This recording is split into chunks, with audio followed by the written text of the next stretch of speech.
Obama administration, etc., right down the line. This responsibility to protect is garbage. We all know it. Anybody that can Google knows it. You know, the responsibility to protect is nothing more than a way to get us involved in something and make the Middle East unsettled. And to unsettle the Middle East is the goal. And when they unsettle the Middle East, Israel becomes in trouble and in danger. And then when he threw Benjamin Netanyahu under the bus on his way over here, the State Department said, oh, we have nothing new to tell you. He goes to get on the plane and, oh, by the way, we're going back to the 67 borders. Excuse me? So, yeah, and the responsibility to protect, we all know that came from Samantha Power, you know, an anti-Semite. An anti-Semite in the Obama administration. Oops, and we're in Libya. Wow, what a coincidence. Do you believe that the administration is looking to create Muslim refugees to come be absorbed by America? Well, sure. Who do you think they're going to vote for? Who do you think they would like to see in power and stay in power? Anybody radical on the radical left, the far radical left. You see, the Democratic Party, God bless them, the hardcore, have been hijacked by the progressives years ago. We know this, you know, and it's a shame because they're good, decent people, but unfortunately, the radical left has taken over the party. And therefore you have people like, you know, Obama gaining office when nobody questions his ties. Nobody questions, you know, being at a dinner party with Rashid Khalidi and Bill Ayers at the same time. You ever been at a party like that? I never have. What is Obama's relationship with Rashid Khalidi, you think? Rashid Khalidi, well, PLO spokesman? He was a spokesman for the PLO, and he is sponsoring a ship in the flotilla, the newest one for Israel, which is a really wonderful thing because they love that. And his ship is called the Audacity of Hope. Anybody heard of that name? Rashid Khalidi is sponsoring a flotilla ship. Is called the Audacity of Hope, named after Obama's book. But that's not just named after Obama's book. It was named after an anti-Semitic sermon by the good Reverend Wright. Do you believe Obama is advocating a Palestinian position? He is a black liberation theologist. This is what he went and sat in the pews of a church for 20 years and doesn't all of a sudden believe in what he was listening to? Please, you know, come on. Is it fair to say you're more anti-Obama than pro-Israel? I am pro-Constitution. And by sticking by Israel, which is what we've done since the Revolutionary War days, and stand by our Christian, Judeo-Christian heritage, I think we are accomplishing what we need to do. We must first stand by Israel because, like it says, there is no USA. See, our founding principles were gone. Our place of Christian heritage would be gone if they take over and slaughter the Jews. And if you think they're going to stop with them there and not move their way here, be serious. They called for a global caliphate. They said they're going after little Satan first and big Satan second. Is the same movement that's being advocated in... Why is there a military base in Venezuela right now? Like a missile base. Why did they build a missile base in Venezuela? I don't know. He's a communist dictator. Explain it to me. Why would they allow such a thing and Iran finance it? Does it scare anybody? Isn't Iran supplying missiles to Venezuela? Iran supplies all kinds of stuff that are murdering our troops. And Iran is supporting all kinds of terrorism against Israel. They hate Israel, they hate what they stand for, and they hate what we stand for. What do you think would happen if Obama were to win re-election? If Obama were to... I don't know if we're going to get to when Obama's re-election before he perhaps instates martial law. He's put it in place. There is a government, you know, presidential order that he signed. Police state? Oh yes, there is a presidential order in place that he has signed a while back.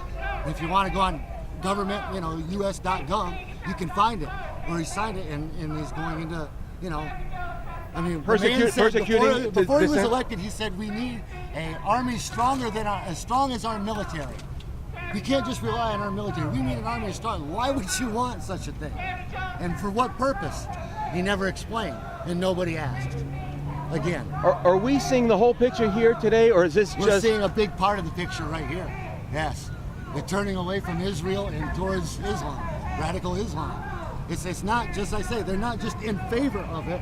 It's the fact that they're turning their blind eye to what they're doing and what their goals are. CAIR is not a peaceful organization, or they wouldn't have tried to stop the ban of Sharia law. in Oklahoma. The good citizens have a good right to vote for what they wish. But Sharia law is really just a way to apply Muslim law for Muslim issues. How does Sharia law affect non-Muslims? And if second-class citizens, Zimmis, this is what they refer to us as.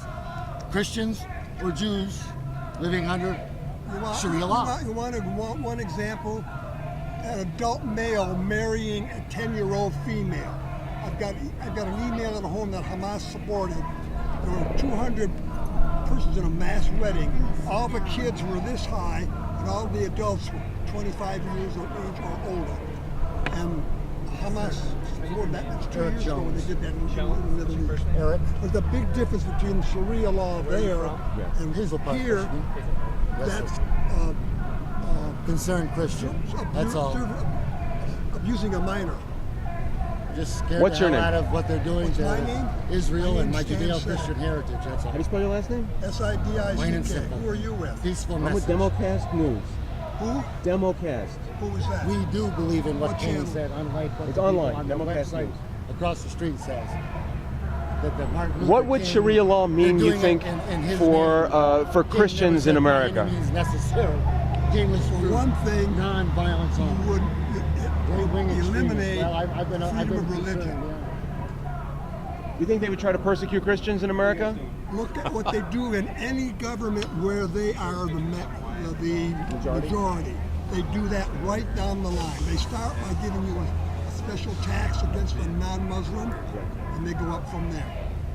Let me tell you one of the things that I think the general viewers and public miss because they've never read the Quran. Well, I've read the Quran, and here's what it says. I'm going to give you the citation. It's in Surah 8, Section 2, verse 12, much organized like our Bible with verses and chapters. Here's the words right out of it. Remember thy Lord inspired the angels with messengers. I am with you. Give firmness to the believers. I will instill terror into the hearts of the unbelievers. That's me, okay? Smite ye above the neck and smite all their fingers off them. That is Muhammad talking to his followers. Read the Quran and you will understand what Reverend Jones is about. You wonder why we have suicide bombers? Here, in Section 6, Sharia 9, Section 6, verse 38.